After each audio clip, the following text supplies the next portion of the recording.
So this morning, like I said, I'm going to make a tomato and egg bake. And here's my ingredients. I've got tomatoes here. So that's a tin of tomatoes that I've just bought and opened. I've got some garlic here, if you can see that. I've got some garlic here that I'm going to crush, or I'm going to chop small. I've got an onion that I'm going to slice. I've got some spices here. So I've got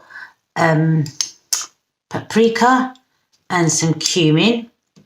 I've got my red peppers here, which I will slice shortly. I'm also going to throw in a courgette, just a half courgette. I'm making this for two, so it's going to be smaller than the recipe that you can see. And I've also got here, instead of the tomato paste, it's some of the homemade tomato sauce that I'm going to be using.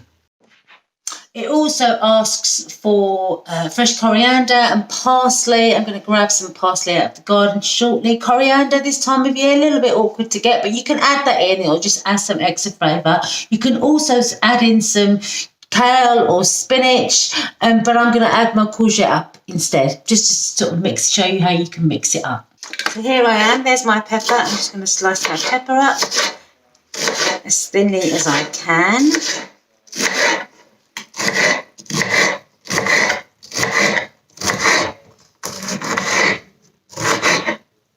And there's my other half. So remember that I've washed my vegetables.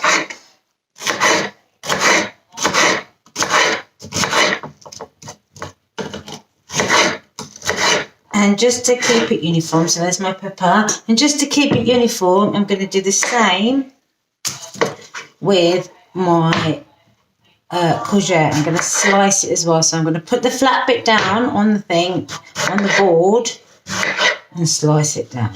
There we are.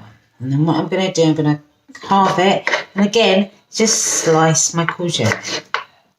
So like I said, you can use spinach or kale or cabbage, you know, just to add some additional vegetables into your dish.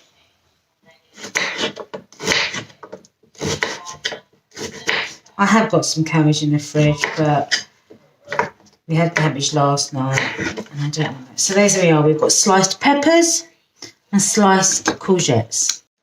I'm also going to slice my onion, if you can see that. Can you see my onion? And I'm just going to slice that again. Again, flat side down on the board. I'm just going to slice my onion. So I'm just using half an onion here because it's for just for 2 people. The recipe does say for about 4. So I'm just halving the recipe. There we go.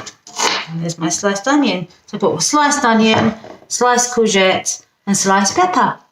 So I've got a pan, and I hope you can see this. I've got all my vegetables chopped on the board. So I'm going to glug in my olive oil. So a couple of about 1.5 tablespoons for half the recipe is what I'm doing. And I'm going to add in, so there's all my vegetables on my board, and I'm going to add in my onions. I'm not going to wait till the oil gets too hot. I'm going to add them in now. So nicely sliced onions. And I'm just going to let these on a low heat. Just going to let these soften. You can already hear them sizzling. So there's my garlic too. I chopped that up. My peppers and my garlic. You can see my garlic there. My peppers and my... Like I said, you can add in any other vegetables like cabbage or kale to give it an extra veggie boost. So I'm just hearing my onions sizzling. Yeah. And let them cook slowly over low heat. I don't want them to burn. And I found a little bit of parsley in the garden.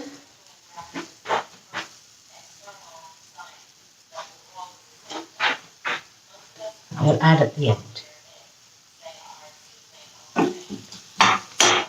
So you can hear that's cooking on a low heat. I will cook that for a few minutes. I'm going to add a lid on So there's my lid, fits nice and tightly onto my pan, and it just helps it to sweat down. So there you are, you can see my onions sizzling away in the pan there. Just going to give them a little stir. They've only been a few minutes, you can see that they're starting to change colour.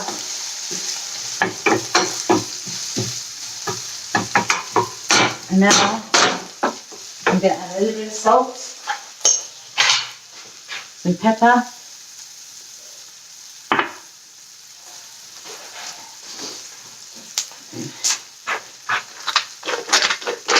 and some salt.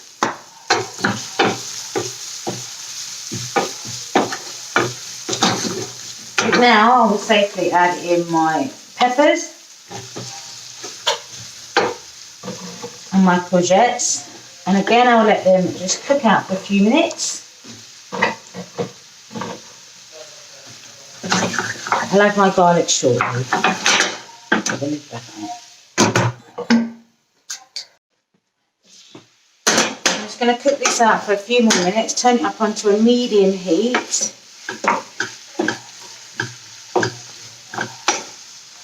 It's always a good idea to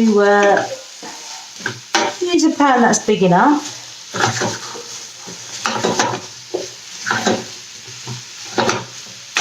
I'm going to add in my garlic and let that cook out for a few more minutes.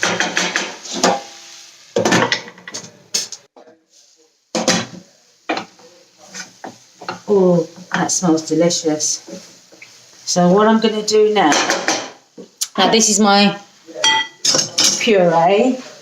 It's quite thick, so I'm going to add, what does it say? It says here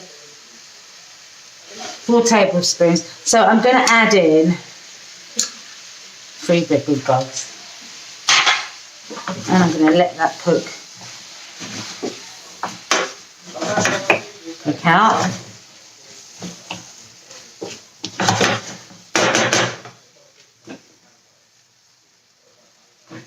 And then I'm going to add my tinned tomatoes. I'm going to add half of these.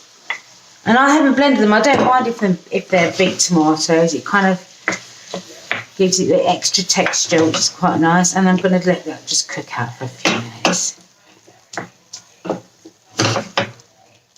Okay. Perhaps I should have used a bigger pan, but I didn't. Okay, so you can see that lovely, lots of colours, which is always good. My eggs are now in my pan, and I'm just letting them cook out. And there's a close-up of my eggs cooking. You can see the egg is getting whiter. And I'm going to let them cook out. So they'll take a few minutes. Don't panic and don't rush it. But yeah, you want them to be cooked properly on a nice, gentle heat before you can, before they're cooked. So here we are. Let's take the lid off. I put the lid on because it just keeps it steaming. So my eggs are cooking nicely. I think one of them's disappeared in there, but that's okay. Yeah, so you can see that they're beginning to get sort of white and solid. I'm going to give it a little bit longer because I know that some people prefer the egg yolks done a bit more. But you can see that's taken pretty much about 10 minutes to cook. All my vegetables, while the eggs are cooking, my vegetables are getting softer. It's not too thin and it's not too thick, my sauce. So when I added that splash of water, it was just enough. So actually I'm looking forward to eating this for lunch. And there we have it.